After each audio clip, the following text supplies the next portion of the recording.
बघा आता कारण काय त्यांनी मला हे सांगितलं की स्मशानभूमीमध्ये माणूस नाही आहे, म्हणजे दहन करण्यासाठी माणूस नाही आहे. पुन्हा पाण्याची व्यवस्था सांगितली आणि सिक्युरिटीच्या बाबतीत सांगितलेलं आहे. तर संबंधित जे होते कार्यकारी अभियंता यांच्याशी माझं बोलणं झालेलं आहे. तर त्यांचं म्हणणं आहे की आपण कॉन्ट्रॅक्ट दिलेलं आहे, पण ते विद्युत दाहिनी जी आहे त्याचं कॉन्ट्रॅक्ट दिलेलं आहे. लाकडावर जे दहन करतो त्याचं अजून कॉन्ट्रॅक्ट दिलेलं नाही. त्यांच्याशी बोलणं झालं. आता मी उपायुक्त जे आहेत त्यांच्याशी पुन्हा एकदा बोलणं करतो की बाबा या बाबतीत काय करता येईल, आणि त्यांच्याशी बोलून मग आम्ही डिसिजन करू काय करता येईल ते. आम्हाला एकच सांगायचं आहे की तिथे एकतर मूलभूत सुविधा नाही आहेत, कोणत्याही गरजा नाही आहेत.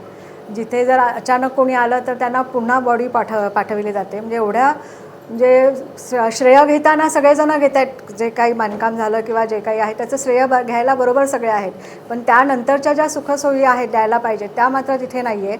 आणि त्या ह्याचं जे रचना करून ठेवलेली आहे, आम्हाला असं उत्तरं दिली गेली की तिथे आम्ही लाकडांची रचना करून ठेवली आहे, असं केलं आहे. पण मग त्याचा गैरवापरसुद्धा इन फ्युचर होऊ शकतो ना. कोणी येऊन कधीही केलं तरी त्या आपल्या तिथे मॅनपॉवर की अटेंडंट नसल्यामुळे त्याचा दुरुपयोग होऊ शकतो. एवढंच मी सांगेन की याच्यापुढे सतर्क राहा की बाबा आम्हाला नागरिकांना ह्या मूलभूत ज्या सोयी आहेत त्या तरी दिल्या गेल्या पाहिजेत. हे आमचं भारतीय जनता पार्टी पक्षातर्फे मी सर्वांना सांगत आहे.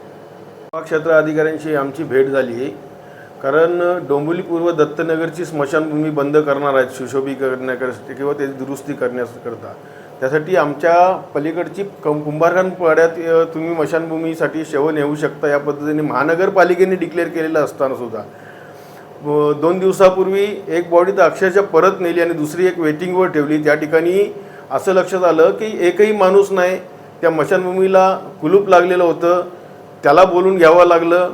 तिथे शवदाहिनीसाठी माणूस नाही, पाणी व्यवस्था कुठे आहे ती माहिती नाही, ती खोलण्यासाठी माणूस येईल. जर महानगरपालिकेने शवदाहिनीचं टेंडर काढलं आहे तर त्याच्यामध्ये सहजरित्या लिहून घेतलं असेल त्याच्याकडे की माणूस आम्ही ठेवणार 100%. मग खऱ्या अर्थाने महानगरपालिका घोषित करते की तिथे तुम्ही माणसं नेऊ शकता, तिथं आमची व्यवस्था आम्ही केलेली आहे. मग दत्तनगरची स्मशानभूमी तुम्ही तुमच्या स्वार्थासाठी दुरुस्तीला लावली आहे का?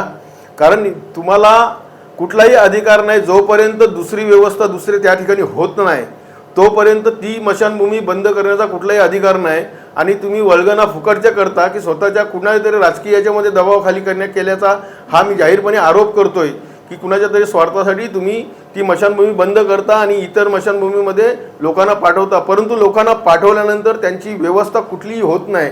ही खरी अर्थाने महानगरपालिकेच्या माध्यमातून प्रशासनाच्या निषेधार्थ या गोष्टी आहेत.